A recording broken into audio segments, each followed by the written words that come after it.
Have you ever been looked at by someone and thought, I'm too different to be loved? If you're born in a town where everything is built to a certain height, low chairs, low doors, low dreams, what happens when you yourself don't fit into that world? In Dry Creek, people are used to living the same way. And there, Margaret Hale, a woman nearly 1.9 meters tall, grew up amidst stares, laughter behind her back, and an unspoken remark. She's not fit to be a wife. They didn't beat her. They didn't drive her away. They only taught her one thing: to withdraw into herself in order to survive. But then one very ordinary day, a man walked into town. Thomas Red Bear, a tall, taciturn Cherokee, had not come to prove anything. He only brought his calloused hands, and a choice. It wasn't his choice. It was Margaret's. If it were you, what would you do? Stay in a safe place but have to bow your head for life? Or follow a path with no promises, only silent respect? This story isn't about a miracle. It's about a house built high enough so that a person doesn't have to apologize for themselves. If you've ever felt like you don't fit in, stay here because this story might be for you. Please like, share the video, and subscribe to the Frontier Hearts channel to join us on a journey into a story where love doesn't need to be loud, but is strong enough to change a life. The town of Dry Creek, nestled among the arid slopes of southern Montana, is a place that dislikes disruption. Everything there seems predetermined, from the height of the wooden fences, the depth of the eaves, to the way people look at each other each morning as they step out the door. In Dry Creek, the belief is, you should live as you were born. No higher, no lower, no different. Margaret Hale has lived there since she was a child. She is 27 years old this year, and she is almost 1 meter, 90 tall. One didn't need to measure to remember it. Just walking across the small square in front of the church was enough. Her head nearly touched the slanted wooden sign bearing the faded inscription, Dry Creek. Founded 1872. From a young age, she had been accustomed to bowing her head as she passed low doorways, accustomed to fleeting glances that quickly turned away as if someone had just seen something that shouldn't have lasted too long. The townspeople didn't call her by name. They didn't need to. Behind her back they called her the tall woman. Not malicious, but not kind either. Margaret heard. She always heard. But she never responded. She learned to be silent very early on as a survival instinct. In Dry Creek, silence was the safest way to survive. She couldn't remember exactly when she started shrinking. Perhaps it was at 13 when her summer dress no longer covered her ankles. Perhaps it was when she realized she was taller than all the men at the fall dance. Or maybe even earlier, from the first moment she saw the bewildered look in her mother's eyes as she stood next to her daughter. Margaret learned to hunch her shoulders. She learned to stand at the edge of the room. She learned to walk more slowly so as not to overtake others. At church, she always sat in the back row, where the low ceiling prevented her from looking up for too long. At communal meals, she chose a chair near the wall so her long legs wouldn't get in the way. She doesn't blame anyone. To be honest, Margaret didn't think she was being treated unfairly. She just thought she didn't fit. Like a piece of wood cut to the wrong size, unable to fit into any of the town's door frames. Mornings in Dry Creek usually begin with wind. The wind blows across the red dirt roads, carrying the scent of dry grass and animal dung. Margaret would often stand in front of her little house for a few seconds, before going outside, taking a deep breath. Not because she loved the smell of the wind, but because she needed to prepare herself for another day without seeing anything. She worked hard. She was punctual. She didn't complain. But in Dry Creek, those things weren't enough to make people forget the difference. On some afternoons, when the sunlight cast long shadows of people along the main road, Margaret's shadow was always the longest. She would often quicken her pace so that her shadow wouldn't touch anyone else's. Not because they would say anything, but because she knew her presence made others uncomfortable. Margaret harbored no resentment. She had long since moved past that phase. Resentment required energy, and she didn't want to waste it on things that couldn't be changed. Instead, she chose to become part of the background, a tall but silent shadow. The townspeople thought she was strong. They said she's so resilient. But they didn't know that every evening when she got home, Margaret would sit down on her low wooden stool and place her hands on her knees as if holding herself back from overflowing. She had never thought about marriage. Not because she didn't believe in love, but because she saw no place for herself in those familiar stereotypes. In Dry Creek, men preferred petite women, women who fit comfortably under their arm. Margaret didn't fit under any arm. And so, year after year, she lived the life of a woman who caused no trouble. She didn't dream too big.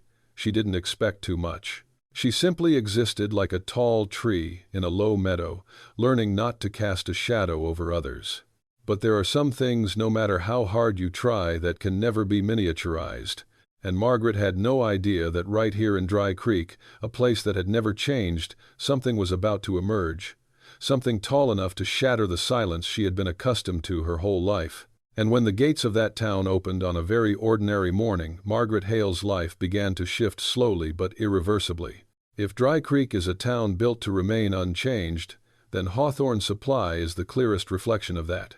The farm supply store sits right on the main street corner, its dark wood-paneled facade faded with age. High above the sign, Hawthorne Supply, since 1869, hangs hand-nailed in from the days when horse-drawn wagons were the backbone of the town. The ceiling is low, the beams running lengthwise like old ribs, and the interior always carries the familiar scent of pine machine oil and hay. Margaret Hale has worked there for almost 8 years. Every morning she opened the door earlier than everyone else. Not because she was assigned to, but because she needed a few extra minutes to adjust her body to the space. Margaret bowed her head as she stepped through the doorway. Her shoulders were slightly hunched, as if she were accustomed to apologizing to the room simply by her presence. The wooden checkout counter was made for an average-sized man.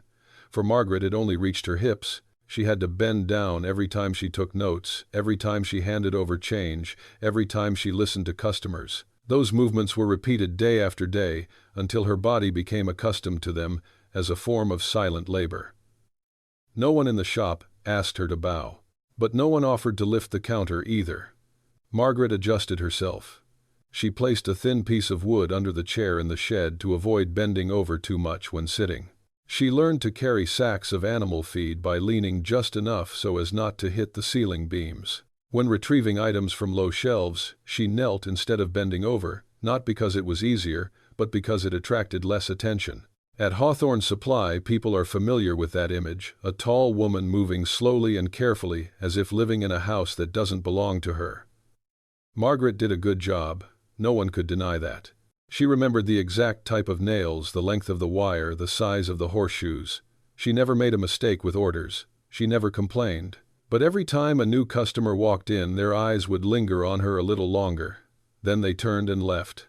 It's not because of hatred. It's just, I don't know where to direct that gaze properly. Margaret understood that feeling. She herself had once not known where to place herself. At lunchtime, when the church bells rang, signaling mealtime, the Hawthorne Supply employees left one by one. Margaret was always the last to go. Not because she was busy, but because she preferred to leave the store empty before stepping out. She needed that brief moment when no one was watching to straighten her back, take a deep breath, and remind herself that she was still fully present. Willow Diner was a block away. It was small, with a low roof and narrow windows. Margaret was used to having to bow twice, once when entering and again to avoid the curious stares of those dining at lunchtime. She always chose the table in the far corner against the wall. There, no one had to step over her long legs. There she could sit, slightly leaning back so her back wouldn't touch the ceiling. She ordered the same thing every day: beef soup, dark bread, weak coffee. Not because she liked it, but because it was a dish that didn't require much movement. Margaret ate slowly. She always ate slowly. It wasn't because she was deep in thought, but because she was used to prolonging her time so as not to take up too much space. She didn't laugh loudly.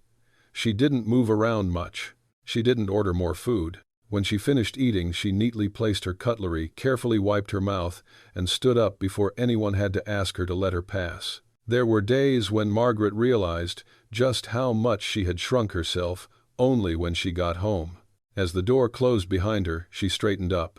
Her shoulders slumped, her back straightened. She sighed not from exhaustion but from being herself. Margaret's small house was also low, but it was the only place where she didn't need to apologize for her height.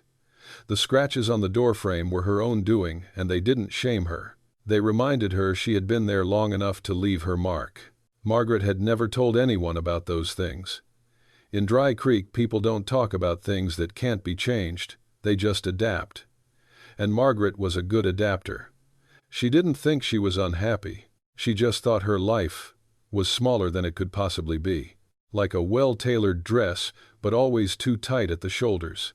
Like a warm room but with a ceiling too low to lift her head. Once a boy in town asked her, "Aren't you having back pain?" Margaret smiled, leaned down to be at eye level with the boy and said, "No, I'm used to it." That answer is true. But it's not the whole truth. The truth is, no one should have to get used to bowing their head their whole life. But Margaret never thought about that. She didn't question. She didn't demand. She simply lived day by day, hour by hour in a world built lower than herself.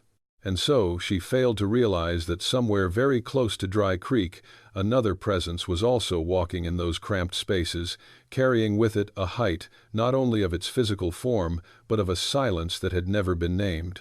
And then one morning that seemed no different from any other, the doors of Hawthorne's Supply rattled, signaling that Margaret Hale's miniature life was about to face something bigger than anything she had ever known. That morning in Dry Creek began like any other morning. The wind blew along the dirt road in front of Hawthorne's Supply, carrying fine dust and the scent of dry grass.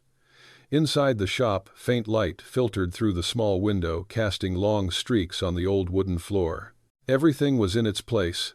Seed sacks stacked against the wall, low tool shelves, a checkout counter worn down by years. Margaret Hale was standing behind the counter, hunched over, writing in her notebook. She was so used to that posture that she no longer realized she was bending over. The pencil moved steadily. The space was so quiet that you could hear the faint creaking of the wood whenever someone moved. Then, the door shook. It wasn't a loud bang, just a very slight movement enough to make the wind chimes hanging on the doorframe tinkle once. But that sound made the whole room freeze, as if someone had just placed their hand on the heartbeat of Hawthorne's Supply. Margaret instinctively lifted her head. And then, for the first time in her life, she had to look up. The man stood in the doorway without speaking. He stood tall, broad-shouldered, his height almost touching the ceiling beams. The light behind him cast a long shadow across the floor, illuminating the wooden counter where Margaret stood. He was taller than her. Not just a little taller. He was taller in a way that rendered all of Margaret's previous comparisons meaningless.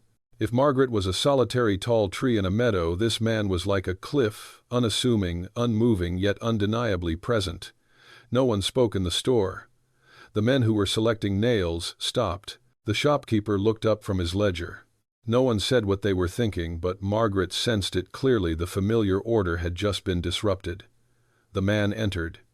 Each step was slow and steady, as if he were accustomed to the space not being built for him. He bowed slightly as he passed through the doorway, not out of embarrassment, but as a polite gesture, deeply ingrained in his being. Margaret realized that immediately. She noticed how he adjusted his every step, every movement, not to make noise, not to draw too much attention. It was a strange familiarity, a language without words, understood only by those who had lived too hard compared to the rest of the world. The man stopped in front of the counter. Only then did Margaret get a good look at his face. Sun-tanned skin, strong features, deep, unscrupulous eyes. He didn't look at her the way others did, no surprise, no curiosity, no pity. He looked at her, as if she were an equal. His name is Thomas Redbear. But at that moment, Margaret didn't know his name. She only knew that, for the first time in her life, she had to strain her neck to look at another person. And that feeling, instead of making her smaller, made something inside her quiet down. Thomas placed his large hand on the wooden counter. The counter, already low for Margaret, now looked even smaller in his hand. "I need wood," he said. His voice was low, slow, and unhurried, the kind that can withstand strong winds. No one answered immediately. Margaret was the first to move. She straightened up a little, not intentionally, but because she didn't need to bend down as usual. Her back straightened, her shoulders lowered. A small movement, but to her it felt like a door had just opened. "Pine or oak?" she asked. Her voice was still soft, still even. But something was different. Not stronger, but... She was no longer hiding herself. Thomas looked at her for another second, not to judge, but to remember. "Pine wood," he replied. "Long." Margaret nodded. She turned toward the back storage. The familiar low-ceiling beams were still there. The low wooden shelves were still there. But this time, she didn't feel like she was the only one who had to adjust. Thomas also bowed his head as he followed her. No one said another word. It wasn't necessary. They worked in silence. Margaret took the wood. Thomas held the other end. No one took it. No one gave orders. No superfluous words, no flamboyant gestures. The two tall men moved in the cramped space as if they had practiced it for a long time. Margaret realized that what touched her most wasn't Thomas's height. It's about respect. He didn't see her as a woman who's too tall, not as something strange, not as a problem to be solved. He let her do her part as if it were the most natural thing in the world. And in that naturalness, Margaret felt something she hadn't felt in years, being in her place. As they carried the planks of wood out to the counter, the room seemed to shrink even further. But Margaret didn't feel claustrophobic. On the contrary, there was something in the air that became stable. Thomas paid the bill. He nodded slightly in greeting. Before leaving, he paused for a moment as if wanting to say something more. But then he simply bowed his head, not out of inferiority but out of habit, and walked out. The door closed. The wind chimes clinked together once more. Nobody said anything, but Margaret knew that from that moment on, Dry Creek was no longer entirely the same. She stood behind the counter for a long time, doing nothing, just standing, back straight, neck not bowed. A small posture, but so strange that she had to remind herself, I am allowed to stand like this. Out there, Thomas Redbear's shadow stretched across the dirt road, then gradually disappeared behind the low houses. Margaret watched him not out of curiosity, but because something in that brief appearance touched a very deep part of her, a part that has never been named.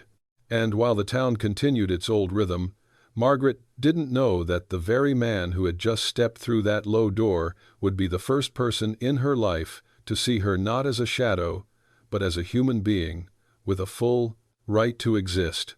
And from that moment of silence, a bond formed silently, without words strong enough to lead them to something neither had ever dared to hope for. After Thomas Redbear entered Hawthorne, Supply Dry Creek woke up as usual. The wind still blew along the dirt road. The church bells still rang on time. The men still gathered outside the shop talking about the weather and the livestock. No one mentioned the tall native man who had appeared and then left in silence. In Dry Creek, people were used to ignoring things that made them uncomfortable. But Margaret Hale was different. It wasn't because Thomas said anything special. He said almost nothing at all. That's precisely what made his presence linger so long. In the days that followed, Thomas returned to Hawthorne Supply. Not often, but regularly. He bought wood, nails, rope tools, always materials necessary for actual work, no ornamentation, no excess. Margaret noticed he never bought too much, nor too little. He knew exactly what he needed, as if a clear blueprint were already in his mind. They didn't exchange lengthy greetings. Margaret took orders. Thomas waited. When it was time to bring wood out of the warehouse, he went with her. No one said, "Let me do it." No one took over the other's job. They stood side by side, each holding a piece of wood, moving slowly across the low ceiling beams. Margaret noticed that Thomas always waited for her to go first. Not out of empty politeness, but because he was observing. He let her adjust her pace. If she stopped to avoid the ceiling beam, he stopped with her. If she tilted the wooden beam to the left, he tilted it to the right to balance. No instruction, no teasing smile. His respect needs no name. It is evident in the way he doesn't interfere. Margaret had never experienced anything like that before. Throughout her life, people have always tried to help her in ways that would make her smaller. They pulled her chair lower. They told her to bend down. They laughed and said, it was just a joke. Each time, Margaret felt like a problem that needed to be tidied up. But Thomas was different. He didn't see her as something strange. He didn't see her as an overweight woman. He saw her as another working person capable with limitations with her own rhythm. One afternoon, as Margaret and Thomas were loading long planks of wood onto a horse-drawn cart, a man in the shop blurted out, "You don't need to do such heavy work." Before Margaret could react, Thomas spoke up. His voice was neither loud nor harsh. "She's doing very well. That's all. Not a loud defense, not a declaration. Just a truth stated calmly, as if there were no other way to understand the situation." Margaret felt something stir in her chest. Not pride, not overwhelming emotion, but a very strange feeling being seen for who she truly was. After that day, Thomas began hiring Margaret to help him select materials.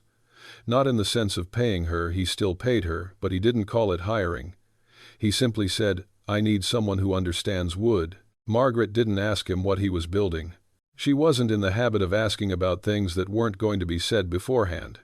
But she began to notice the amount of material increasing. So much wood. Longer, thicker. The kind used for house frames, not barns. She helped him measure and inspect the wood grain, selecting pieces that were free of cracks and warping.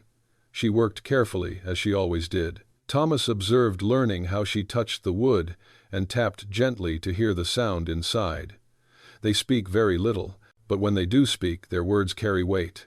Margaret realized she no longer needed to shrink when she was near Thomas. No need to hunch her shoulders. No need to avoid eye contact. No need to lower her voice. The silence between them wasn't an empty space, it was a space large enough for both of them to stand in. One foggy morning, Thomas suggested Margaret accompany him to the land north of town to see where the timber was to be placed. She hesitated for a moment. Not out of fear, but because she had never gone anywhere with anyone without having to explain herself. But then she agreed. The path north was narrow and steep. The grass was waist-high. Margaret walked slowly, but not to avoid it. Thomas walked beside her, maintaining a comfortable distance. Not too close to intrude, not too far to ignore her. They stopped in an open space. The wind blew harder here. There were no low ceilings, no narrow doorways. Margaret stood straight, feeling her back stretch completely. Thomas looked around. "It's high enough here," he said. Margaret didn't know if he was talking about land or something else. She didn't ask. They stood there for a long time. No more words were spoken. But Margaret felt it distinctly. This was the first time in her life she had stood in a place where she wasn't forced to apologize for her height. On the way home, she realized something that left her both at peace and trembling. Thomas had never tried to change her. He hadn't helped her become smaller. He hadn't advised her to live differently. He had simply worked alongside her as an equal, as if it were the most natural thing in the world. And it is precisely that naturalness that makes it the rarest thing. Margaret had never thought she needed healing. She thought she just needed to endure long enough. But walking alongside Thomas Redbear, she began to understand that some wounds don't need comforting words, they just need to be treated with respect. She didn't love him. At least she hadn't thought about it. Great emotions didn't appear in Margaret's life in a loud, dramatic way. But each time Thomas showed up at Hawthorne's Supply, each time they worked in absolute silence, something within her gradually settled. No more tension, no more defensiveness, no more feeling the need to shrink back. Only presence remains. And Margaret understood deep down that when someone doesn't try to fix you, doesn't try to define you, doesn't try to take your place, that is a rare form of respect that can change a life. Little did she know that from that unspoken respect, something greater was quietly taking shape. Not a promise, not a fleeting love, but a place where she would never have to bow her head again. Dry Creek was never used to big things. This town is built with just enough houses to live in, just enough barns for livestock, and just enough people to live without attracting attention. Here, anything that exceeds just enough is unsettling, not because it's wrong, but because it reveals the insignificance they've become accustomed to concealing. And then Thomas Redbear started buying wood, not just a few planks, not in small batches, but horse-drawn cartloads of long, straight, thick pine logs, the kind used for building large house frames. These logs were stacked in front of Hawthorne's Supply, stretching down the entire street, causing passers-by to stop and stare. Margaret Hale was the bookkeeper. She remembered vividly the first morning Thomas placed such a large order. She flipped through the pages of her ledger, her hand pausing for a moment. Not out of doubt, but because the number far exceeded what she had ever recorded for a single client. "Are you building a new barn?" the shopkeeper asked, half jokingly, half seriously. Thomas shook his head. "Home," he replied. Just one word. No explanation. No embellishment.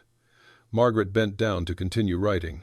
But something stirred within her. Not inquisitive curiosity, but a vague feeling like standing before an unopened door, knowing that what lay behind it was not familiar.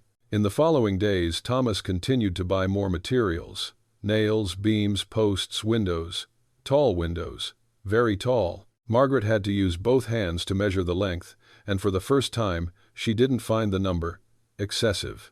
People in the town started to take notice. In Dry Creek, news travels fast. No letters needed, no announcements. Just one person seeing something, then telling the story in a slightly lower, slower voice, and that's enough. "What is he building with so much wood? Where on the north slope of the mountain? It's very windy up there. I heard he didn't ask for permission." Questions began to appear even before the answers. Margaret heard them from behind the counter. She didn't join in. She didn't avoid them either. She just did her job. But each time Thomas walked into the shop, the atmosphere changed slightly, as if everyone was holding their breath. Someone asked him directly, "Who are you building the house for?" Thomas stopped what he was doing. He didn't immediately look up. When he answered, his voice was still low, even, and undefensive. "For someone who's never had a place built for them." That statement fell upon Hawthorne Supply like a small stone dropped into calm water. No one asked any further questions. But from that day on, Dry Creek was no longer peaceful. No one knew who someone was, and that was what made them more uneasy than any specific answer. In a town where everyone knew each other down to the smallest detail, an unnamed someone was a threat. Margaret heard whispers as she walked across the square. As she entered Willow Diner, while waiting for water at the communal well, no one spoke to her directly, but their eyes lingered a beat longer each time she appeared. She began to realize something that sent chills down her spine. They were piecing together disparate pieces. The indigenous man, the big house, the hillside, and her. Margaret didn't ask Thomas about the house. She didn't dare. Not because she was afraid of the answer, but because she was afraid of the feeling of hope, something she had learned to avoid for years. But she saw timber being hauled up the mountain. She saw the foundations gradually coming into view. Every afternoon after work, as the sun began to set in the west, Margaret would often linger on the dirt road, gazing toward the mountainside. There, a house frame is growing larger. Unlike any other house in Dry Creek. The columns are taller, the spacing between the beams is wider. The windows are positioned higher to let in the breeze. Everything is built as if the people living in it wouldn't need to bend their heads. Margaret didn't know why she knew that. Perhaps it was because she was so used to spaces that forced her to shrink. Dry Creek started to become annoying. No one explicitly stated their objection. They simply began questioning the permits, the land use rights, the safety. The words sounded reasonable but were spoken with barely concealed anxiety. "We don't know what he intends to do. What's the point of such a large house? It's not like how we usually build." Margaret realized the fear wasn't in the house itself. It was in the fact that the house didn't conform to familiar proportions. And things that are out of proportion often frighten people. Thomas continued working every day. He didn't argue. He didn't justify. He didn't invite anyone to watch. He built the house as if only the wind, the earth, and the hammer were the things that needed answering. Margaret sometimes brought him water. Not much, not often. Just enough so as not to attract attention. They stood next to each other watching the house grow larger in silence. One time, as Margaret was putting down the bucket of water, she looked up and suddenly realized the ceiling was taller than her head. That feeling made her heart ache. It's not because of fear. It's because of a very old pain, the pain of realizing there are things I never dared to think about. Thomas didn't look at her. He just said, as if talking to himself, "The wind is strong here, but the house will hold up." Margaret nodded. She didn't know why she was nodding. In the town, the unease gradually turned into caution. People began to see Thomas as an outsider carrying something uncontrollable. And Margaret, though silent, began to feel that gaze reaching her as well. She wasn't confronted, not yet. But she knew when a community starts to feel afraid, they always need a name for that fear. The house on the hillside continued to grow day by day, column by column. It wasn't hurried. It wasn't ostentatious. But it was present, clear enough to be ignored. And Margaret understood that the house wasn't just unsettling for Dry Creek because of its size. But it raises a question the town has never wanted to answer. What happens if someone refuses to fit into the old patterns? She didn't know the answer. But she knew from this moment on, the familiar silence of Dry Creek had begun to crack. And when the fear of the crowd no longer lies dormant in whispers, it will soon find a way to speak out, not through truth but through prejudice. In Dry Creek, rumors never spread with the noise. They arrive through pauses in speech, through quick, fleeting glances, by lowering one's voice when mentioning a name as if the name itself could hear it. Initially, it was just a series of scattered whispers. I heard he built something really big, on the north slope of the mountain, not like an ordinary house. Those remarks weren't malicious. They were merely petty curiosity, a familiar spice in the life of a small town where there wasn't much new to talk about. But then, little by little, the tone changed. The word house has changed to compound. The word outsider has changed to outsider. The word unclear purpose has changed to trouble. Margaret Hale first heard those words one afternoon at Willow Diner. She was sitting at her usual corner table, her spoonful of soup paused midway as two men at the next table spoke. They say he didn't get a building permit. The law is the law. But he's not like us.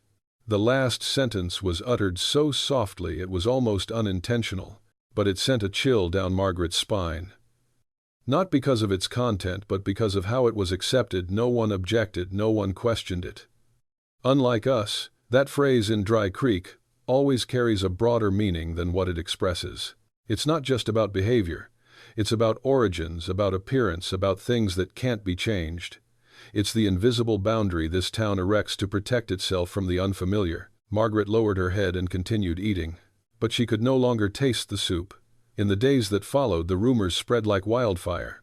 People began asking about Thomas Red Bear's building permits. They asked about the land use rights. They asked about the true purpose of the house. The questions sounded reasonable, wrapped in the language of order and safety. But beneath the surface, Margaret realized something very clearly. Fear was finding a way to legitimize itself. No one came to ask Thomas directly. They asked each other. And each time the story is retold, it gets a little longer, a little darker. I heard he wants to bring his people back. I heard that house isn't just for living in. I heard it's best to be careful. Margaret walked across the square every day. She felt the gaze lingering on her back longer than before. No one spoke, but the silence now carried a different nuance, no longer indifference but scrutiny. She began to understand in those fabricated stories Thomas was no longer alone, and so did she. One morning the church bells rang out of time, not for a service, not for a funeral, but for a meeting. Mayor Franklin Moore convened a town meeting. Franklin Moore was the man Dry Creek elected for 3 consecutive terms. He wasn't flashy, not tall, not short, not too old, not too young. He embodied just the right balance, something this town valued most. The meeting was held in the common room, a place that had once hosted weddings, baptisms, and even prayer services during prolonged droughts. The ceiling was low, the windows small. The space was so familiar that it felt safe. Margaret sat in the back row. She didn't intend to speak. She was just there to listen. Franklin Moore stood up and tapped lightly on the wooden table. "We are here," he said, his voice low because of concerns. He didn't say fear, he said concern. Words like permit regulation and zoning were brought up first. People nodded. Those were the words they understood. Words that didn't force anyone to admit their true feelings. But then, little by little, the story went off track. "We don't know who he is. He didn't grow up here. We're not familiar with his methods." Margaret heard someone whisper behind her, "Not like us." That phrase reappeared. This time it wasn't done secretly anymore. Franklin Moore neither objected nor encouraged it. He simply remained silent, like someone who understood that there are undercurrents that cannot be stopped by words. "We need to ensure the town's safety," he concluded. "And sometimes that means asking questions." Margaret realized the question was no longer about finding an answer. They aim to validate an already formed fear. Thomas Red Bear was not present at the meeting. Some said he was invited, others said he wasn't. Margaret didn't know the truth, but she knew that whether he was there or not, the meeting wasn't held to listen. It was organized to reinforce a shared feeling: we are under threat. After the meeting, the town didn't erupt. There were no protests, no shouting, just a very subtle change in how people looked at each other, and at Margaret. The shopkeepers at Hawthorne Supply became less talkative as she approached. At Willow Diner, the corner table was always occupied whenever she walked in, not because someone was sitting there but because the stairs made her reluctant to sit down. Margaret began to understand a bitter truth: prejudice doesn't need to be spoken aloud to hurt. It just needs to be accepted in silence. She didn't tell Thomas about the meeting. Not because she wanted to hide it, but because she didn't know where to begin. She was afraid that if she told him, everything would become so real that there would be no turning back. But Thomas sensed the change. He didn't ask. He simply worked more slowly, more carefully. The house on the hillside continued to be built, each wooden post sturdy, a silent contrast to the whispers below. Margaret stood gazing at the building from afar, her heart heavy. She realized something that hurt her. More than all the rumors, the fear of the crowd always needs a specific target to cling to. And this time, the target isn't just Thomas Red Bear, but it's anyone who doesn't fit in with Dry Creek. She recalled Thomas's words: for someone who's never had a place built for them. At the time, she hadn't dared to think that saying could apply to her. But now, as the town began to shrink before the house growing larger on the hillside, Margaret couldn't help but ask herself, is Dry Creek still the place for her? She didn't know the answer, but she knew when fear begins to speak, it won't stop at whispering. It will find a way to force someone else to speak up instead. And very soon, the silence that Margaret Hale had carried throughout her life would be tested not by her height, but by whether she dared to stand tall before an entire town. Margaret Hale had decided not to go. When the town meeting bell rang for the second time that afternoon, she was still standing in her small house, her hands resting on the back of her familiar low wooden chair. The room was silent. The last rays of sunlight streamed through the narrow window, casting a long streak on the floor. Everything was so familiar that it made one want to stay put, to remain unchanged. Margaret lived her whole life that way. No intervention, no confrontation, no stepping forward. She had heard enough whispers to know this meeting wasn't simply about permits. It wasn't just about the house on the hillside. It was about Dry Creek's fear of anything that didn't conform to its size. And she knew, even though no one called her name, that gaze was directed at her. Margaret stood still for a long time. In her head, a familiar voice echoed, "I don't belong in places like this. Don't make things worse." But then, another voice, smaller, slower, interjected, "If I don't go, they'll speak for me, and they won't say what's right."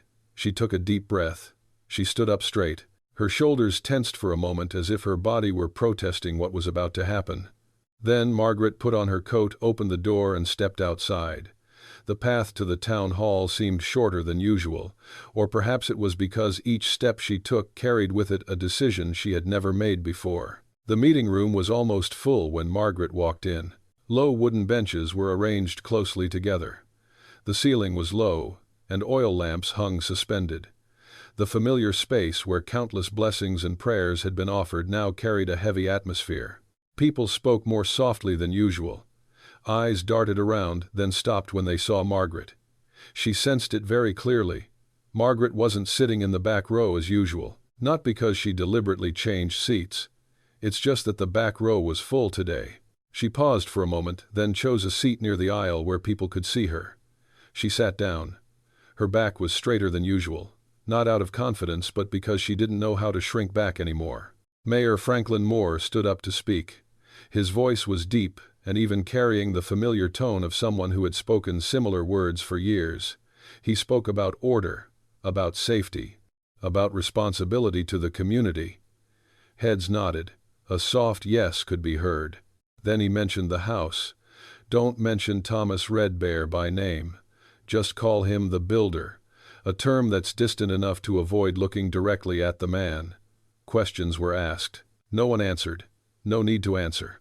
Their purpose was not to find the truth, but to reinforce a shared feeling we are threatened by what we do not understand. Margaret listened. Each word was like a small stone placed on her chest. It didn't hurt immediately, but it grew heavier. She thought of Thomas, the way he worked in silence, the way he didn't explain, didn't defend himself.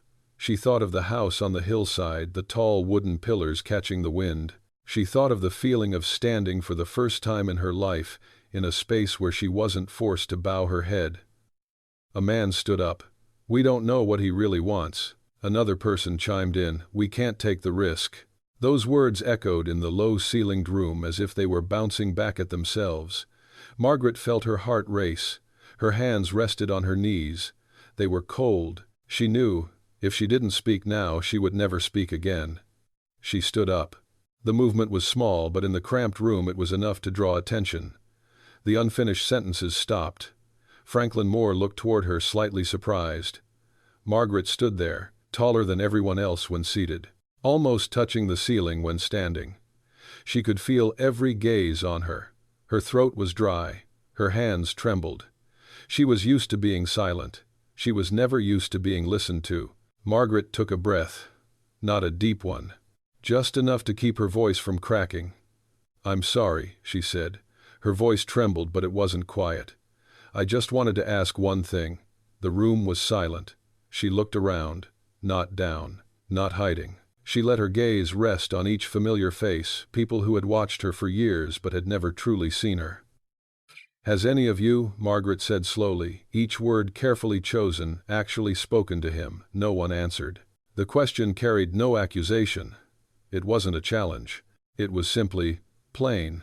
But it was precisely that simplicity that made it unavoidable. Margaret continued, her voice still trembling but clearer. "Not just hearsay. Not just guesswork. I'm asking, has anyone actually stood before him and asked him?" A long silence. Franklin Moore opened his mouth, then closed it again.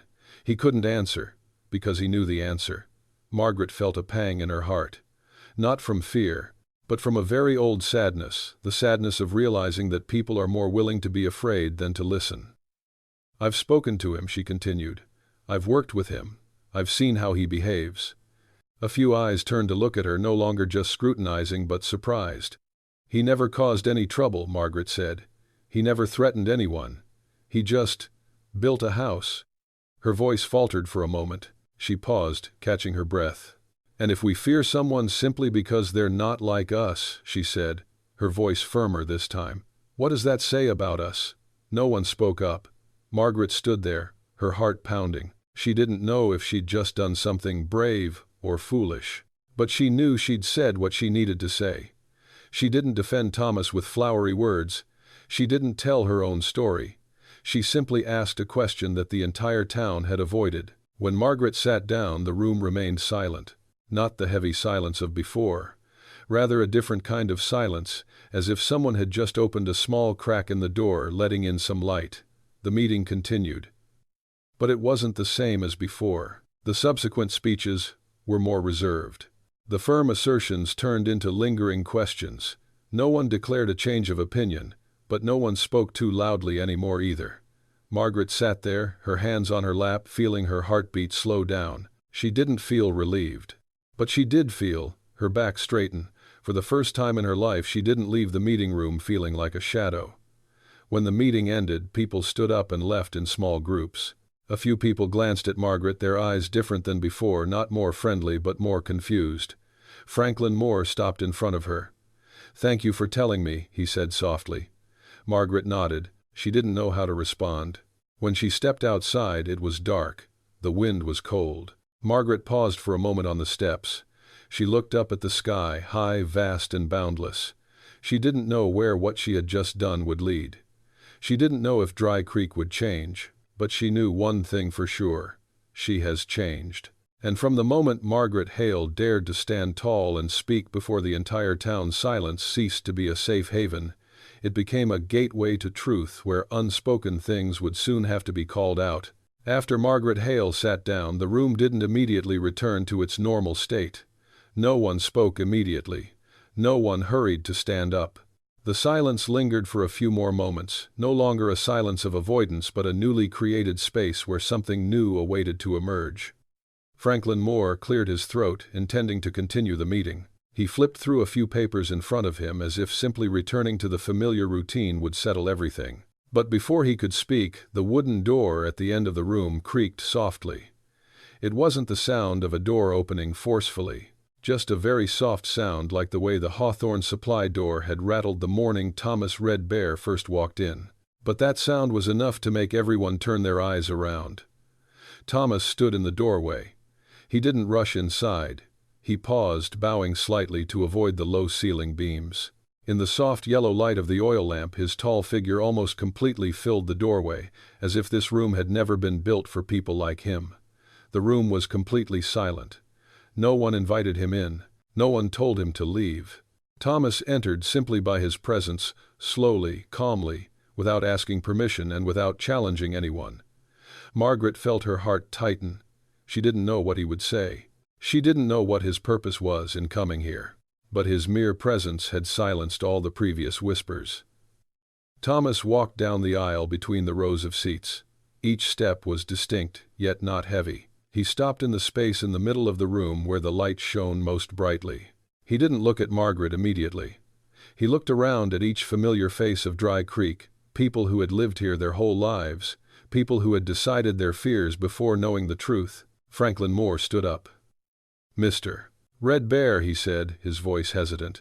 "We are—" Thomas raised his hand very slightly. "Not to interrupt, but to ask for a moment. I'll only say one thing," he said. His voice was low and even with no excuse in it. "And then I'll leave." No one objected. Thomas took a slow breath. He wasn't in a hurry. He was used to letting the silence do its job. "I'm building a house," he said. No one laughed. No one whispered. They had heard it too many times already. Thomas paused for a moment, then continued slower, clearer. "I'm building a house for someone this town taught to disappear." The words weren't loud, not dramatic, but they fell through the room like a hammer blow straight to Dry Creek's heart. No one understood immediately. And then, they understood.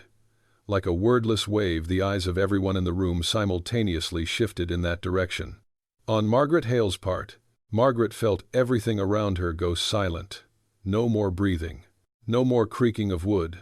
Only the sensation of blood rushing to her ears, her heart pounding so hard she thought the person next to her could hear it. She didn't bow her head. She didn't stand up either. She sat there, back straight, hands on her lap, feeling the gaze of the entire town for the first time in her life. They were looking at her not as the tall woman but as a person who had just been called by name. Thomas turned his head. His gaze lingered on Margaret briefly, not intently. Just enough to confirm that what he had just said was true. "She's lived here her whole life," Thomas continued. "Worked, contributed, remained silent. No one objected. And you've become accustomed to not seeing her," he said. "Not because she's hiding, but because you don't look." The room seemed to freeze. Margaret felt a lump in her throat, not from shame, but from an emotion she had never allowed herself to feel, the recognition of her pain without having to complain. Thomas didn't raise his voice. He didn't accuse. He simply stated the truth and let it stand on its own. "That house," he said, "is not meant to challenge this town. It's simply a place where a person doesn't have to bow their head when entering." Franklin Moore looked down at the table. Some bowed their heads. Others turned away. No one said that's not true. Margaret felt tears welling up. But she didn't cry. Not now. Those tears weren't meant to be shed in public. They were something she would take home to keep as something sacred. Thomas remained silent. He had finished speaking. No further words were needed. Franklin Moore stood up, his voice hoarse. "Thank you for explaining." Not an apology.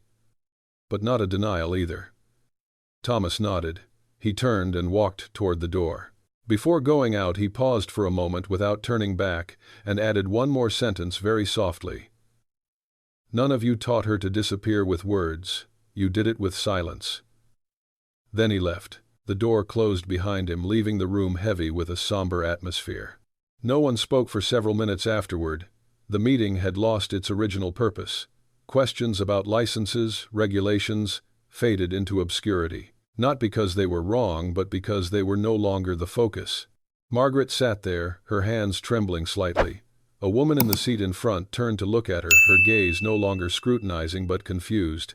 Another man cleared his throat softly as if trying to swallow something difficult to say. Margaret stood up when the meeting ended. No one stopped her. No one moved out of her way. The aisle in the room suddenly seemed wider than before. When she stepped outside, it was completely dark.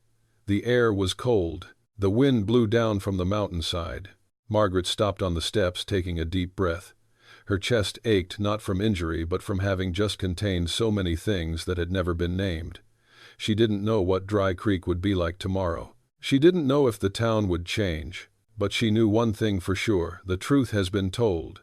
And once the truth has been told, it cannot be diminished as before. Margaret gazed toward the hillside, where the tall buildings loomed in the darkness. For the first time she was no longer afraid of them. And from that moment when the truth was called out in the crowd, Margaret Hale's journey was no longer the journey of someone disappearing, but the journey of a person gradually stepping into the light, where that house was not just wood and nails, but the beginning of healing. Thomas Red Bear said nothing when he invited Margaret Hale to accompany him up the mountain. He simply stood there near the Hawthorne supply gate, his hand resting lightly on the carriage's side, his gaze fixed on the dirt road leading north. No explanation. No promise, not even a question. But Margaret understood quietly that he wasn't asking her to decide anything. He was simply offering a possibility. Margaret hesitated for a very brief moment. It wasn't because she was afraid of Thomas. It was because she was afraid of the feeling welling up inside her. After the town meeting, after the stairs, after the words spoken before Dry Creek, she felt as if she had just stepped out of a confined room where she had lived for too long, and the light outside was stinging her eyes. But then Margaret nodded. The road up the mountain wasn't long, but it was steep. The carriage moved slowly. The wind grew stronger as they moved away from the low-lying roofs of Dry Creek. Margaret sat upright on the wooden bench, her hands resting on her thighs. She didn't need to bow her head. She didn't need to hunch her shoulders. She didn't need to apologize to the surrounding space for her height. Thomas drove with steady, familiar movements. He didn't turn to look at her. There was no need. The silence between them wasn't evasive. It was more like an invitation for Margaret to listen to herself. When the house came into view, Margaret held her breath. It wasn't imposing in a showy way, not like those structures built to impress, but it was tall. Tall in a serene way, tall as if it had never considered shrinking itself to fit in with anyone. The wooden pillars rose steadily. The roof was unfinished, but Margaret could already picture the ceiling higher than any room she had ever entered. The front door was wide and tall, positioned to catch the breeze. Afternoon light streamed through the gap where the windows would be installed. Margaret stepped out of the car. Her feet touched the ground. She stood there looking up, not looking away, but looking to receive. Thomas led her inside. There were no doorways to bow your head through, no low crossbeams, no familiar feeling of having to cower to survive. Margaret entered one step at a time, as if stepping into a land she had never named in her life. The interior space was large. The ceilings were high. Light streamed in through the large unlit windows. There was no furniture. Only the smell of new wood, earth, and the mountain breeze. Margaret stood still in the middle of the room. She lifted her head, and nothing touched the top of her head. Nothing forced her to bend down. Nothing reminded her that she was taking up too much space. In that moment, Margaret didn't think of Thomas. She didn't think of the town. She didn't think of the words that had been said or the glances that had once hurt her. She could only think of one thing: she had just stepped into a place built for her. Tears welled up before she even realized it. Not sobbing tears, not crying out loud, just silent tears, hot and real, as if her body had finally found a way to release a pain that had been held captive for too long. Margaret raised her hand to cover her mouth. She didn't want to cry in front of Thomas, not because she was embarrassed, but because this feeling was too private. But Thomas didn't look at her. He stood near the door, his hand resting on the wooden post, his eyes gazing out into the valley. He allowed the moment to belong to Margaret, completely unseen, uninterpreted. Margaret took a deep breath. Her chest opened up in a way she had never before experienced. This space wasn't just tall enough for her body, it was wide enough for emotions she had never dared allow herself to feel. "The stove will be placed here," Thomas said, his voice breaking the silence ever so slightly, like a thread connecting the moment to reality. "The countertop is high. No need to bend down." Margaret nodded, her tears still not dry. "This window," he continued, pointing toward the east wall, "is for the morning sun." She stepped closer, placing her hand on the rough windowsill. It was just the right height. She didn't have to stand on tiptoe. She didn't have to bend down. Her hand rested there naturally, as if it had always belonged there. Margaret turned to look at Thomas. "Sir," her voice trembled. She paused, searching for the words. "You didn't have to do this." Thomas turned. His gaze was deep and unwavering. "I know," he said. Margaret shook her head slightly, tears welling up again. "You don't understand. I've never—" She stopped. Not because she lacked the words, but because the words weren't enough. Thomas looked at her for a long time. Then he said very slowly, "I understand." Margaret was stunned. Thomas offered no further explanation. He didn't tell his story. But Margaret realized in a profound and painful way that his understanding didn't come from speculation. It came from experience. "There are places," he continued, "that never call my name, and then I learned to disappear into them." Margaret closed her eyes. A single tear fell onto the rough wooden floor. "This house," Thomas said, his voice unwavering, "is just a place. But it was built so that no one has to apologize for their height, for their past, or for their very existence." Margaret opened her eyes. She looked around the room once more. Every wooden column, every space, every beam of light, they all spoke of something she had never heard in words in her life. "You're not wrong. The world just wasn't built for you." Margaret turned away, not wanting Thomas to see her cry anymore. But she didn't hide it. She let the tears fall, not for love, not for romance, but for something far deeper to be acknowledged. She stood there for a long time. When the tears stopped falling, she felt tired. But it was a pleasant tiredness, like finally being able to rest after a long journey. "Thank you," she said finally. Thomas nodded. "No need." Margaret smiled through her tears. She understood. This thank you wasn't meant to be a repayment. It was an acknowledgement that there are actions that don't need to be reciprocated, just seen. By the time they left the house, the sun was nearly setting. The orange light fell across the valley, making the low-lying rooftops of Dry Creek appear even smaller from this distance. Margaret paused for a moment, turning to look back at the house on the hillside. It wasn't finished, but in her heart it was already a complete thing. She didn't know what the future held. She didn't know how much the town would change.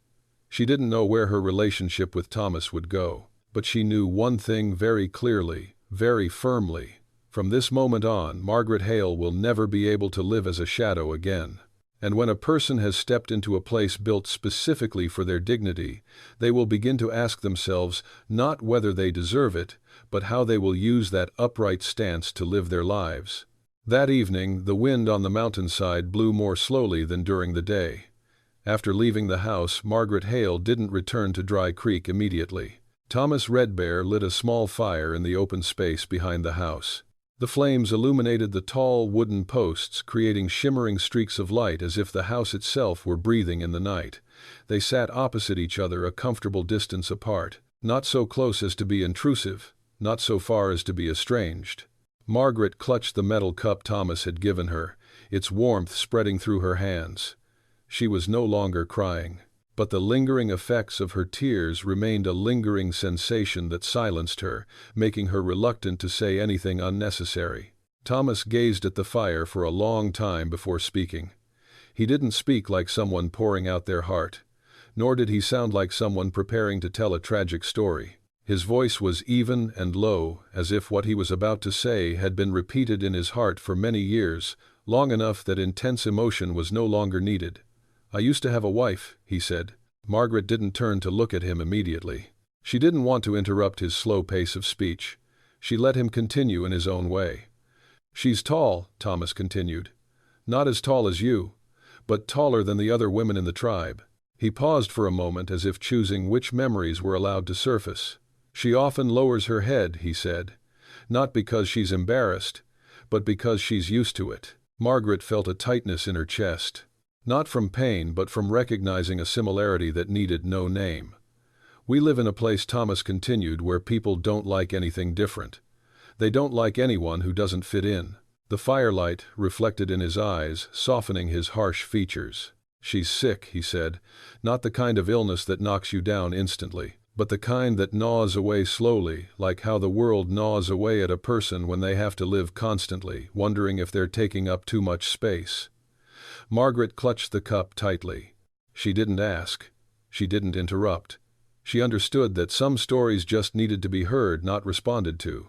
The day she died, Thomas said, his voice a little softer, I stood by her bedside and thought, if I could do it all over again, I would build her a place where she wouldn't have to bow her head every morning. He didn't say, if only. He didn't say, I regret it. He simply stated what had happened as an unchangeable truth. But I didn't have time, he said. Silence fell between them. Not heavy, not forced. It was like the way night descends upon the mountains, slow, steady, needless to explain. Margaret felt a lump in her throat. But she didn't cry. Her tears for Thomas's pain weren't tears of pity. They were tears of understanding, deep, quiet, and unspoken. Thomas took a deep breath. Then he said, I made a promise to myself. Margaret looked up and gazed at him. If I live, Thomas said, and if I have the strength, whenever I see someone in that kind of pain, I won't turn away. He didn't look at Margaret when he said this. He looked at the fire. But Margaret knew that promise wasn't an abstract principle. It had led him here. To Dry Creek. To the house with a ceiling higher than shame. I didn't build that house for you, Thomas, continued, his voice calm. Not in the way people think. Margaret leaned slightly forward. Not out of curiosity, but because she sensed something important was about to happen. I built it, he said, so you would know that there are places that exist, whether you enter them or not. That statement left Margaret speechless. Thomas turned to look at her for the first time since the conversation began. His gaze was neither pleading, nor expectant, nor demanding. I don't need you to be there, he said. I don't need you to choose me. I just want you to know the choice is yours. Margaret felt her heart pounding. Throughout her life, people have always chosen for her. They chose her space. They chose her position. They chose how she should appear or disappear. Even acts of kindness sometimes carried a hidden message, we know what's best for her. But Thomas was different. He didn't say, come and stay here. He didn't say, I can give you a better life. He didn't say, you need this. He simply said, you have the right to choose. Margaret looked down at her hands. Hands accustomed to working, to carrying burdens, to withdrawing into themselves. She noticed they were trembling slightly, not from fear, but because something completely new was taking shape. I'm not good with promises, Thomas continued. What I could do, I did. The rest isn't mine. Margaret lifted her head. The firelight reflected in her eyes, making them wet and bright. Aren't you afraid I'll refuse? She asked, her voice very low. Thomas shook his head. No. Why? Margaret asked. Thomas thought for a moment. Then he said, because if you choose not to go in, at least you'll know that door isn't low. Margaret closed her eyes. In that moment she wasn't thinking about love, not about a shared future, not about marriage or the grand things that people usually associate with stories like this. She only thought about dignity. Imagine being seen as a human being with the right to decide their own life, whatever that decision may be. When Margaret opened her eyes, she said nothing. It wasn't necessary. Thomas didn't urge her either. They sat there by the dying fire, in a rare moment of quiet, a place where two people who had both experienced loss understood that not everyone needs to be saved, but everyone deserves the power to choose. Finally, Margaret stood up. It's getting cold, she said. I should go home. Thomas nodded. He didn't try to stop her. As Margaret walked down the road leading to Dry Creek, she glanced back at the house one last time. It stood there, silent, tall, and steadfast, neither inviting nor compelling. She didn't know what she would choose, but for the first time in her life she knew that the choice was truly hers. And when a person is given the power of choice unbound by promises or fear, that is when the most enduring, slow, and profound love begins to have a chance to form, not through words, but through time and action. Margaret Hale did not move up the mountain the very next day. She returned to Dry Creek. She resumed working at Hawthorne Supply. She still sat at her corner desk in Willow Diner. Life outside from afar seemed unchanged. But inside Margaret something had shifted slowly, deeply, irreversibly. She began to realize that choice isn't a moment. It's a process. Margaret would go up the mountain in the afternoons after work. At first, it was just to bring water. Then bread. Then she stayed longer to help Thomas measure wood, hold the ladder, and pick up fallen nails. There was no formal invitation, no offer, just a growing presence. And then one early autumn morning Margaret arrived with a small suitcase. It wasn't because she made all the decisions, it was because she decided to begin. Thomas didn't ask any questions. He just looked at the suitcase, then at her. His eyes held neither triumph nor relief. Only one simple thing: he understood that she had made her choice. "The East Room," he said. "Good morning, Light." Margaret nodded. There was no ceremony, no declarations. She set her suitcase down in the room, which still smelled of new wood, straightened her back, and let out a long sigh. It wasn't the sigh of someone leaving their old home. It was the sigh of someone beginning to learn to live in a space that didn't confine them. Life in the mountains is not romantic. It began very early. Before the sun had even risen over the mountains, Thomas was already up. So was Margaret. They ate breakfast in silence: bread, dried meat, strong coffee. Neither asked the other if they had slept well. Neither spoke sweet words. But they sat opposite each other, backs straight, eyes calm, as if they had been accustomed to each other's presence for a long time. They work all day. Some days were spent building frames. Some days were spent roofing. Some days were simply straightening a wooden post that had been blown out of alignment by the night wind. Margaret learned how to use a heavy hammer. Thomas learned to wait for her to adjust her stance before lifting heavy objects. Nobody said, "Let me." Nobody said, "I'll do it." They worked together. Margaret realized, for the first time in her life, her strength didn't faze anyone. Her long arms didn't bother anyone.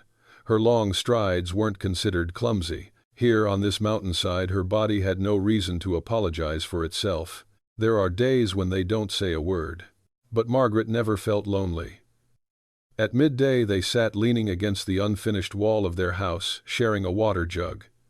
The wind blew through the unglazed windows, carrying the scent of pine and earth. Thomas often gazed into the distance as if checking the wind direction. Margaret looked at her hands, calloused, dirty but firm. She realized something very strange. She was happy, but not in a loud, boisterous way. There was no flirting, no heart-pounding words, no promises spoken at sunset. But something grew stronger each day, not in words, but in the shared rhythm of life. Margaret learned to remember Thomas's habits, the way he liked to arrange his tools in order, the way he paused whenever it was about to rain as if he could hear something others couldn't. Thomas also learned to recognize Margaret's breathing when she was tired, when she needed a rest, when she just needed a moment of quiet. No one would call that love. But love in the border region doesn't need to be named so soon. One afternoon, Margaret slipped on the wet ground. Thomas didn't rush to her side. He simply stood firm, extending his arms at the right moment. Margaret leaned against him for a very brief moment. No embrace, no hold, but enough for both of them to understand that they could lean on each other without fear of misunderstanding. Margaret felt her heart pound, not because of the touch, but because of trust. In the evening, when the fire was lit, they ate dinner in the unfinished kitchen. The ceiling was high, and the firelight shone on the wooden beams. Margaret stood cooking without having to bend down. She realized she was whistling softly, a habit she couldn't remember the last time she'd done. Thomas looked up at her. "You seem lighter," he said. Margaret smiled, not loudly. "Maybe it's because I no longer have to keep myself low to the bone." Thomas nodded. Those were the closest things they could say to a declaration of love. Day after day the house gradually came to completion. The walls were built, the roof was finished, the windows were fitted with glass. Each part of the house bore the traces of two people, not traces of ownership, but traces of shared effort. Margaret began to sleep better. She no longer dreamed of herself huddled in low-ceilinged rooms. Instead, she dreamed of vast skies. Thomas had changed too, not noticeably, but Margaret noticed. He was less pensive. He no longer saw the house as a task to be completed, but as a place that was gradually becoming home. One evening, as the rain gently tapped on the roof, they sat by the fireplace. They said nothing. Margaret knitted an old scarf. Thomas repaired a hammer handle. "Margaret," Thomas said after a long silence. She looked up. "You don't need to be here for me," he said. His voice was neither doubtful nor anxious. Just confirmation. Margaret set the towel down. "I know," she said. "I'm here because I want to." Thomas nodded. He didn't ask any further questions. In that moment, Margaret understood clearly this love wasn't built on promises about the future. It was built on the present, on waking up together, working together, and respecting each other's choices every day. Dry Creek was still there at the foot of the mountain. The town hadn't quite accepted them yet. But that was no longer the center of Margaret's life. She's busy, living. When the house was finished, Margaret stood in the middle of the main room, looking up at the high ceiling. Light flooded in. Thomas stood beside her. No touch, no words. But Margaret knew if there was such a thing as lasting love, it wasn't in spoken promises. It was in the repetition of mornings, the endless workdays, and two people choosing to stay not out of obligation, but for the peace of being together. And it was when the house was built with sweat and silence that Margaret Hale began to understand that what is built with hands will soon be tested not by wind and rain, but by the unyielding prejudices of the world below. Margaret Hale returned to Dry Creek on a windy morning. She didn't return because she missed the town, nor did she need to prove anything.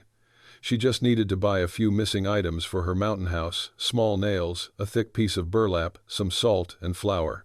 Very ordinary things. Things that had been a part of her old life. But Dry Creek didn't view Margaret's return as a normal occurrence. Since she moved to the mountains, the town has become accustomed to talking about her more as a story than as a person. People speak in a tone that is half pity, half judgment. That she has left. That she has chosen differently. And that sooner or later she will have to return, bowing her head as before. Margaret entered Hawthorne Supply with her familiar gait, but her back was straighter. She bowed slightly to pass through the doorway, not because old habits had returned, but because the doorway was still just as low. But as soon as she was inside, she straightened up. Some people looked up, some turned away. No one greeted her as they used to. Margaret didn't mind. She mentally listed the items she needed, moving slowly between the shelves. The smell of wood, old metal, machine oil, all familiar. But the feeling within her was different. No more revulsion, no more defensiveness, just the quiet alertness of someone who knew where they stood. As Margaret stepped out of the shop, the wind picked up. Dry Creek's small square was busier than usual. A group of men stood near the well, talking loudly. Margaret had no intention of stopping. But then a voice rang out, not calling her, but loud enough for her to hear. "She chose him," the man said, his voice dry and tinged with a hint of mockery, "because no one else would marry her." That statement wasn't uttered in anger. It was made as a comment, calm, confident, as if it were self-evident truth. Margaret stopped. Not because of shock, not because of pain, but because she realized this was the moment she had been preparing for her whole life, even though she didn't know it. Previously, Margaret would have moved on. She would have pretended not to hear. She would have told herself that people didn't understand, that arguing wasn't worth it. She would have carried that thought home, letting it gnaw at her in silence. But today, she didn't walk away. Margaret returned. The square fell silent for a moment.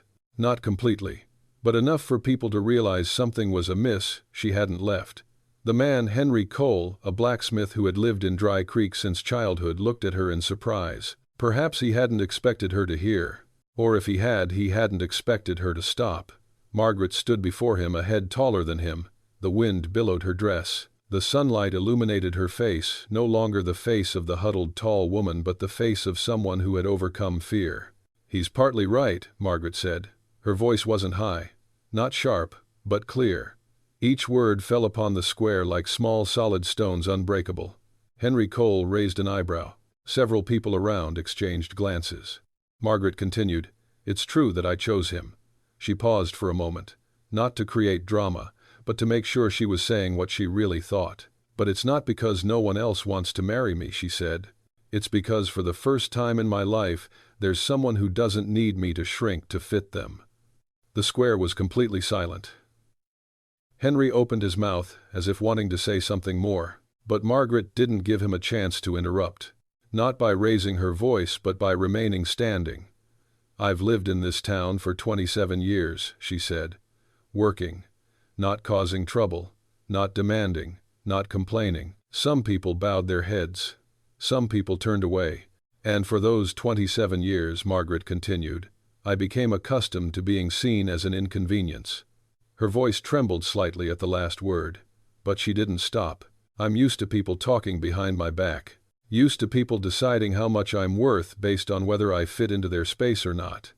Henry Cole blushed, not out of embarrassment but because he was put in a position where he had to listen. Margaret took a deep breath. "But you're wrong," she said, her voice firmer this time. "If you think I chose this life because I had no other choice, then you haven't looked at me long enough." She didn't point at Thomas. She didn't mention the house. It wasn't necessary. "I chose it because I had a choice," Margaret said, "and I chose a place that doesn't require me to apologize for my existence." No one applauded. No one cheered. But something in the atmosphere changed, like when a long-standing wound is finally cleaned, still painful but no longer infected. Henry Cole took a half-step back. Not out of fear, but because he didn't know where else to stand. Margaret looked around. Her gaze swept across familiar faces, people who had once seen her lower her head, who had seen her step aside, who were accustomed to her silence. "I don't need any of you to accept my choice," she said, her voice softening. "But I won't let you humiliate it." She paused. "For a very brief moment. And I will not let you define me again." Margaret turned away. This time she walked away. No hurry, no trembling. Back straight, steady steps. She left the square as if leaving a room that had long since become too cramped for her. As Margaret stepped out of Dry Creek, the wind picked up, but she didn't feel cold. Something had just been released from her chest, not anger but the humiliation that had been held inside for too long. She doesn't need to win against anyone. She just needs to stand tall once. On the road up the mountain, Margaret paused for a moment, turning her head to look back at the town. Low rooftops, familiar streets, the place that used to be her whole world. Now it's just a memory. When Margaret returned to the house on the hillside, Thomas was repairing the doorstep. He looked up when he saw her. "Are you all right?" he asked. Margaret nodded. She set down her bag, took a deep breath, and smiled a smile that needed no concealment. "It's all right," she said. "In the end, it's all good."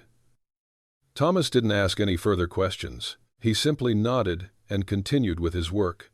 And Margaret knew from this moment onward that no one, no town, no memory could ever pull her back into being a shadow of her former self. Because when a person dares to stand tall in the face of humiliation and not turn away, their next step will no longer be self-defense, but building a future strong enough to never look back. Margaret Hale and Thomas Red Bear's wedding took place on a very peaceful morning. No church bells, no fancy dresses, no large guests. Only the wind blowing from the valley carrying the scent of pine trees and the early morning sunlight falling slowly on the tall wooden pillars of the newly completed house. Margaret wore a simple cream-colored dress, just the right length. No corset, no waistline. She stood tall in it, not for ceremony but because finally she had a place where she could stand like that. Thomas wore a white shirt and an old dark brown jacket. On his wrist was a thin strip of leather, a tribal memento. No one spoke lengthy oaths. No one promised anything beyond human capabilities. They just stood next to each other. And that is the clearest commitment. The witness was an old pastor who lived in the town across the valley, a man who asked few questions, who judged. He read a few short, slow sentences as if he himself understood that some marriages don't need a large audience because they have been tested long enough. When the pastor nodded, Margaret turned to Thomas. He turned to her. No ostentatious kiss, just a very light touch of the forehead, enough to know that from now on they chose to stand on the same side. The ceremony ended as quickly as it began. Margaret thought it would be a peaceful day. But Dry Creek never let things end so quietly. As the sun rose higher, the sound of horse hooves echoed from the road leading up the mountain. Not one, not two, but a whole group. Margaret and Thomas turned to look. The men from Dry Creek are coming up. They carried papers, stamps. A few familiar faces, including Henry Cole, the mayor of Franklin Moore, and two unfamiliar men in long coats, the kind who work for the regional government. Margaret felt her heart tighten, not from fear, but because she knew this was the final confrontation. They stopped in front of the house's doorstep. Franklin Moore stepped forward. He didn't raise his voice. He read from a thick stack of papers, his tone even as if performing a necessary task devoid of personal emotion. "We're here," he said, "because there are issues related to land use rights." Margaret stood upright, her hands at her sides. Thomas stood beside her. No shielding, no stepping forward, no stepping back. They stood, as they had always done, as equals. One man in the group stepped forward, his voice dry. "According to the newly reviewed records, this plot of land does not have a valid building permit." Margaret took a deep breath. She had guessed this. She looked at Thomas. He nodded very slightly, as if to say, "Let me." Thomas took half a step forward. "Do you want to see the papers?" he asked. The other man raised his eyebrows, a little surprised. "Of course." Thomas went back inside and brought out an old leather-bound tube. He opened it very slowly and placed the stack of papers on the rough wooden table on the porch. The papers were yellowed, but the seal was still clear. "Here," Thomas said, "this is the document recognizing my tribe's land rights." The whole group fell silent. Franklin Moore approached, bent down to read. His eyebrows furrowed. He turned to the next page, then another. One person in the group whispered, "That's impossible." Thomas didn't raise his voice. He spoke clearly, word by word. "This land has never belonged to Dry Creek. It has been under the control of our tribe since before this town existed." The man in the long coat blushed. "But why only now?" "Because you never asked," Thomas interrupted, his voice still calm. "And because we've become accustomed to not being asked." Margaret looked around. The men from Dry Creek avoided her gaze, not out of sheer embarrassment, but because they had just realized what they had called order for so many years had been built on the silence of others. Franklin Moore sighed. "So, this house is legal," Thomas nodded. "It's always been like that." A long silence enveloped the hillside. The wind blew, causing the wooden door to rattle slightly. Margaret felt something deep within her slowly loosen, like a final knot being untied. Henry Cole stepped forward, his voice no longer as harsh as before. "So, what do you intend to do next?" Margaret spoke up. She didn't speak loudly, but her voice echoed clearly in the open space. "We're going to live here," she said. "Build our lives, work, and not harm anyone." She paused, then added, not harshly, not retaliating, "We didn't come to take anything from Dry Creek. It's just, we won't allow you to take away our right to exist anymore." No one responded. Finally, Franklin Moore nodded. "Then, we have no authority to intervene." The group descended the mountain one by one. There were no apologies, but the threats were gone too. Only when they were out of sight did Margaret realize her legs were trembling slightly. Thomas placed his hand on her arm. Not a squeeze. Just a touch enough to let her know she wasn't alone. They stood there for a very long time. Then Margaret burst out laughing.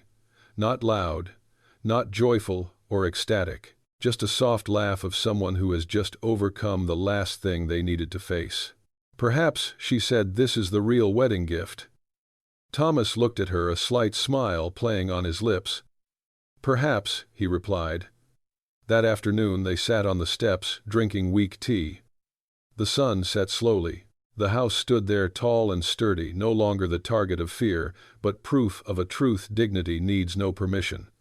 Margaret leaned against the wooden post, gazing up at the high porch ceiling. She thought of all the low rooms that had once suffocated her. And she understood life doesn't compensate by erasing the past, but by building a future high enough so that the past can no longer reach it. Thomas sat beside her. He said nothing, but his presence, as it had been throughout this long journey, said enough. And when that simple wedding ended with a quiet but decisive confrontation, Margaret Hale understood that what mattered was not acceptance, but living righteously long enough for time to speak for oneself. Margaret Hale and Thomas Redbear's life after their wedding didn't enter a new chapter in the way people usually describe it. There were no sudden changes, no spectacular turning points. No day they woke up and found themselves successful. Just a series of mornings, very regular, very real, where light streamed through the tall windows, fell onto the wooden floor, and two people began their day with their work. Thomas set up his woodworking shop on the west side of the house, where the wind blew just enough to prevent the smell of wood from lingering. The shop wasn't large, no sign, no advertising. Just neatly stacked logs, neatly hung tools, and the hands of a man who had spent his life understanding the materials before him. Margaret manages everything else. She recorded the orders, she calculated the time, she knew when Thomas needed a break, when to take on extra work, and when to decline, not out of incompetence, but because she didn't want to jeopardize the life they had built with their sweat and toil. None of them called it a business, they just call it work. Initially, customers were few and far between. A carpenter from the town on the other side of the mountain needed a door repaired. A farmer wanted a longer than usual table made. These small, quiet orders weren't enough to draw Dry Creek's attention. But Thomas crafted each item as if it were the only thing he would leave behind in the world. He carefully selected the wood, he measured it twice. He wasn't in a hurry. There were no unnecessary banging sounds, no ostentatious gestures. The tables, chairs, and doors came into being with a quiet solidity, no need for elaborate decoration to prove their value. Margaret observed this from a safe distance. She didn't interfere with how Thomas worked. But she understood him. She understood that for him each item was more than just a product, it was an unspoken commitment. If you're going to do it right. Good news travels fast, especially in border regions. Not fast, not noisy, but durable. A Thomas-made table was shipped to Dry Creek. The smooth wood was taut the height just right, not low by the old standards, but just right so users wouldn't have to bend over. A tall door was installed in the old house, so those passing through for the first time wouldn't have to stoop. People started asking, "Who made this?" And the answer came slowly but clearly, "The people of the mountains." Margaret was the one who answered the next questions. No justifications, no complaining, no mention of the past. She only stated the price, the time, and the delivery terms. Her voice was calm. No need to prove she was right, just do a good job. Gradually, those who had previously avoided looking at her began to seek her out. Not all at once, not with apologies, just hesitant footsteps on the mountain path. Brief nods, short curt words, but no longer harsh. Henry Cole is one of them. He arrived late one afternoon, standing at the edge of the workshop, hat in hand. Thomas was planing wood. Margaret was taking notes. No one spoke first. "My house needs a table," Henry said finally, "taller than the old one." Margaret lifted her head. She looked at him, not scrutinizing, not coldly, just looking at a person standing before her in the present moment. "How tall do you want him to be?" she asked. Henry was a little embarrassed. "Just enough, so I don't have to bend down." Margaret nodded. "Thomas will take the measurement." There was no apology, no confrontation, but as Henry left, he put his hat back on very slowly, as if carrying something heavier than wood. Margaret didn't feel victorious. She just felt time doing its work. Months passed. Winter came and went. The lumber yard was lit every evening. Margaret was used to sitting by the window, watching Thomas work, the sound of the planing blending with the wind. She no longer thought of Dry Creek as a place that had once hurt her. It was just part of a larger picture, a place where people learned to live and then learned to correct their mistakes at their own pace. Some people in the town began to return in the quietest way possible. They brought small orders, brief inquiries. Eyes no longer avoided eye contact. Not because they suddenly changed their minds, but because they had seen it long enough to be unable to deny what was happening before their eyes. The house on the hillside didn't collapse. The lumber mill didn't cause trouble. Margaret didn't disappear. Thomas didn't threaten order. Everything was so normal that it was impossible to continue being afraid. One morning, Margaret went down to Dry Creek to deliver goods. She stood in front of Hawthorne Supply, the place that used to be her whole world. The doorway was still low, but this time she walked through without bowing as much as before. The shop owner looked at her, hesitated for a moment, then said, "I heard you're doing well in business." Margaret smiled.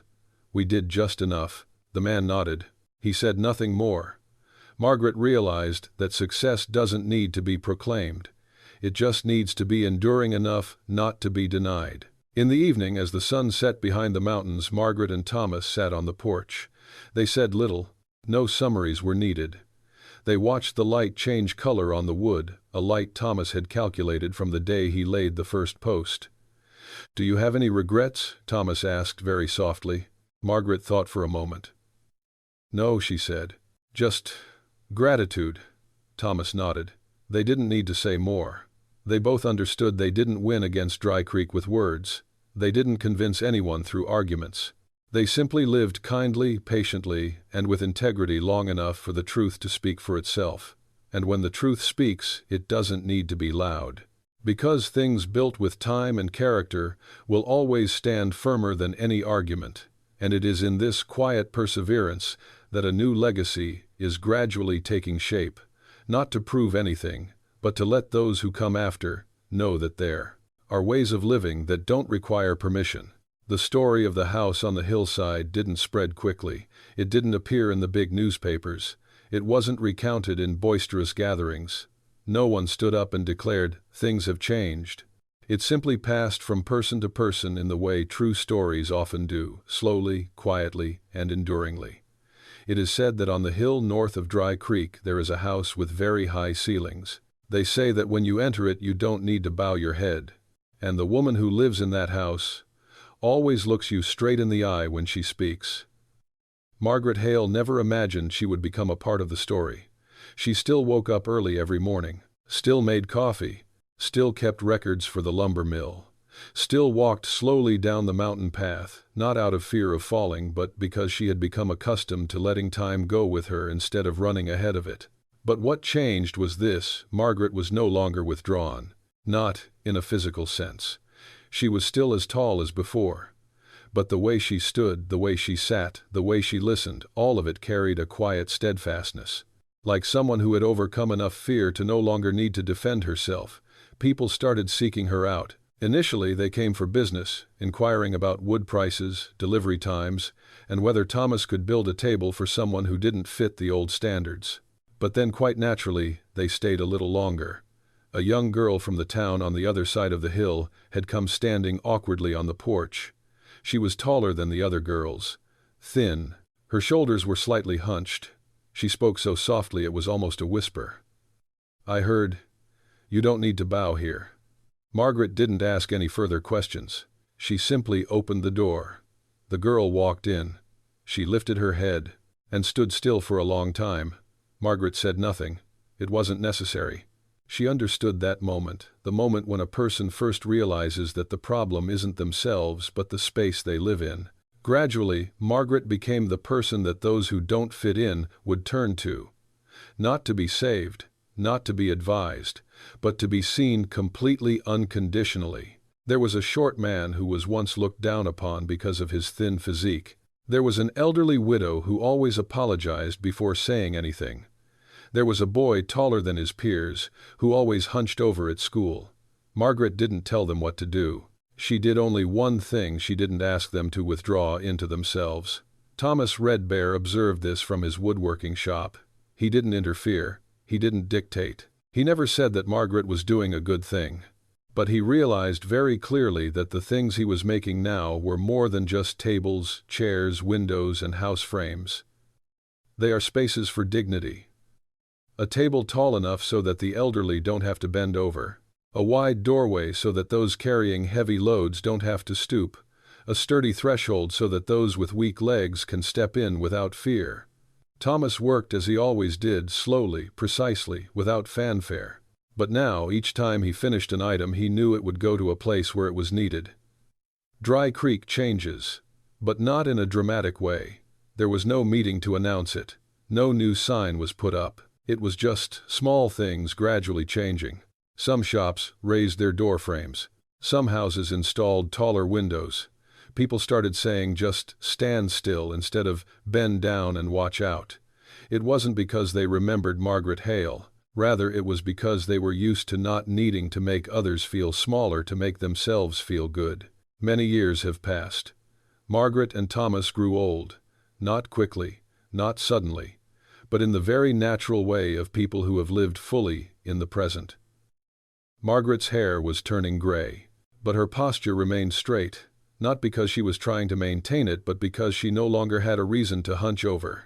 Thomas was slower in the workshop, but each item he made possessed a profound solidity, something that only came from hands accustomed to both loss and patience. One afternoon, as the sun was setting, Margaret sat on the porch, watching the light stream across the valley. A young boy standing nearby, the grandson of a carpenter, asked her, "Excuse me, ma'am, why is the ceiling so high in our house?" Margaret smiled. Not at Thomas, not at the house. She looked at the boy. "Because no one should have to apologize just for existing," she said. The boy nodded. He didn't fully understand. But that didn't matter. Answers like that didn't need to be understood immediately. They needed to be remembered. When Margaret died many years later, her funeral was not well attended. It's not that she wasn't loved. It's because those she helped carried what she gave them with them and lived with it in their own way. Thomas stood in front of the house for a long time after the burial. He placed his hand on the first wooden pillar they had ever erected together. The ceiling was still high. The doorways were still wide. The wind still blew through the valley as it had the first day Margaret entered. The house did not become a historical monument. No one erected a memorial plaque. But it continued to be called by a name, unofficial, undocumented, that was passed down only orally. A place where no one has to apologize for their existence. And that is the legacy Margaret Hale left behind. Not height, not marriage, not a lumber mill. It's a way of life.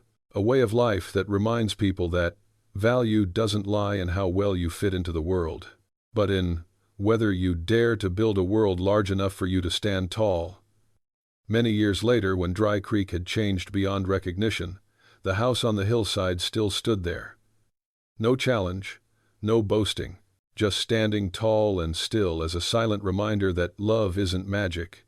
It's the courage to continue living a decent life, even when the world has taught you to disappear. And that story, not measured by height, continues to be told every time someone walks through that tall door, lifts their head, and for the first time in their life, doesn't look down again. The story of Margaret Hale and Thomas Redbear is more than just a frontier romance.